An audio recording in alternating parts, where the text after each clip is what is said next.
दीपावली का त्योहार हर साल अपने साथ उत्साह, प्रकाश और खुशी का संदेश लेकर आता है, लेकिन इसके पीछे छिपे गहरे अर्थ और प्रेरणादायक कहानियों से हम अक्सर अनभिज्ञ रहते हैं। दीपावली के बारे में ये कहानी हमें न केवल इस पर्व का ऐतिहासिक महत्व सिखाती है, बल्कि इसके पीछे छिपे आध्यात्मिक और नैतिक संदेश को भी उजागर करती है। ये कहानी है एक ऐसे व्यक्ति की जिसका नाम रमेश है, जो एक छोटे से गांव में रहता है। रमेश बचपन से ही अपने माता पिता का प्यारा था और उनके दिए गए संस्कारों को गहराई से मानता था, लेकिन जीवन की कठिनाइयों और संघर्षों ने उसे एक हताश और निराश व्यक्ति बना दिया था। गांव के लोग उसे बहुत इज्जत देते थे, लेकिन वह हमेशा अपनी खुद की मुश्किलों से जूझता रहता। उसके पास एक छोटी सी दुकान थी, लेकिन व्यापार में लगातार हो रहे घाटों ने उसे कर्ज में डुबो दिया था। दिन रात मेहनत करने के बाद भी वह अपने परिवार के लिए खुशी का माहौल नहीं बना पा रहा था। ऐसे में उसके लिए दीपावली का ये पर्व भी एक साधारण दिन की तरह ही आ गया था, जिसमें ना उत्साह था, ना ही कोई उम्मीद। दीपावली से ठीक एक दिन पहले गांव में एक साधु महाराज का आगमन हुआ, जिनकी आध्यात्मिक शिक्षाएं दूर दूर तक विख्यात थीं। गांव के लोग साधु महाराज के पास अपनी समस्याओं का समाधान पाने के लिए पहुंचे। रमेश भी अपनी परेशानियों से निजात पाने की आस में साधु के पास गया। साधु महाराज ने उसके चेहरे पर फैली चिंता और निराशा को भांप लिया।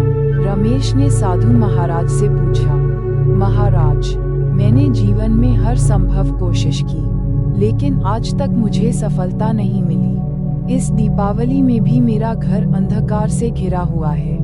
क्या मेरी जिंदगी में भी कभी रोशनी आएगी?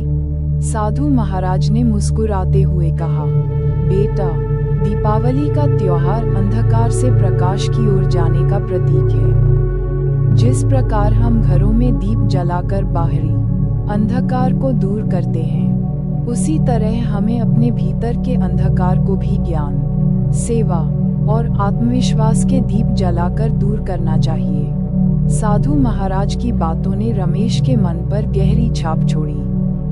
उसने सोचा, मैं हर साल अपने घर के बाहर दीप जलाता हूँ, लेकिन आज तक मैंने अपने भीतर के अंधकार को दूर करने की कोशिश नहीं की। इस प्रेरणा से भरकर रमेश ने अपने गांव में एक नई शुरुआत की योजना बनाई। उसने निर्णय लिया कि इस बार वह अपनी दुकान के साथ साथ अपने गांव के लोगों के लिए भी दीप जलाएगा। रमेश ने अपने सीमित साधनों के बावजूद अपने आसपास के गरीब परिवारों को मिठाई और कपड़े बांटने का निश्चय किया। उसने गांव के बच्चों के लिए दीपावली पर छोटे छोटे उपहार भी तैयार किए। इस प्रकार रमेश ने पहली बार दीपावली को एक त्याग और सेवा के पर्व के रूप में मनाने का संकल्प लिया। जब रमेश ने गरीब बच्चों को मिठाई और उपहार दिए, तो उनके चेहरे पर जो खुशी और मुस्कान देखी, उसने रमेश के भीतर एक अजीब सी संतुष्टि का एहसास कराया। यह एहसास उस संतोष से कहीं अधिक मूल्यवान था जो वह अब तक अपने व्यापार से पाने की कोशिश कर रहा था। दीपावली की रात आई और पूरे गांव में दीपों की माला सी जगमगाने लगी। रमेश के घर के बाहर भी इस बार खूब दीप जलाए गए थे, लेकिन रमेश के दिल में जो रोशनी थी, वह दीपों की चमक से कहीं अधिक उज्जवल थी। साधु महाराज ने उसे ये सिखाया था कि सच्ची खुशी दूसरों की भलाई में है, और यह कि वास्तविक दीपावली तब है जब हम अपने भीतर के अंधकार को दूर कर जीवन को एक नई दिशा में ले जाने का संकल्प करते हैं। गांव के लोग रमेश की इस नई सोच और उदारता से बहुत प्रभावित हुए और हर किसी ने उसकी प्रशंसा की।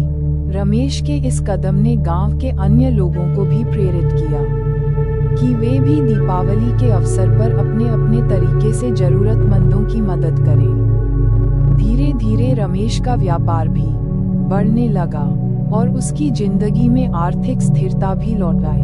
पर अब उसके लिए सबसे महत्वपूर्ण चीज यह नहीं थी कि उसके पास कितना पैसा है, बल्कि यह थी कि उसने अपने जीवन का उद्देश्य समझ लिया था। दीपावली के इस पर्व ने न केवल रमेश के जीवन में बल्कि उसके पूरे गांव में भी एक नया उजाला भर दिया था।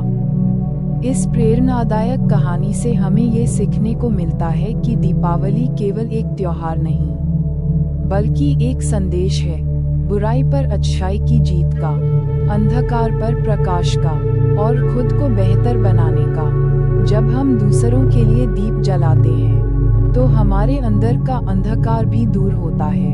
रमेश की तरह, यदि हम भी अपनी जीवन यात्रा में दूसरों की भलाई का दीप जलाएं, तो न केवल हमारे अपने जीवन में बल्कि समाज में भी सकारात्मक बदलाव आएगा।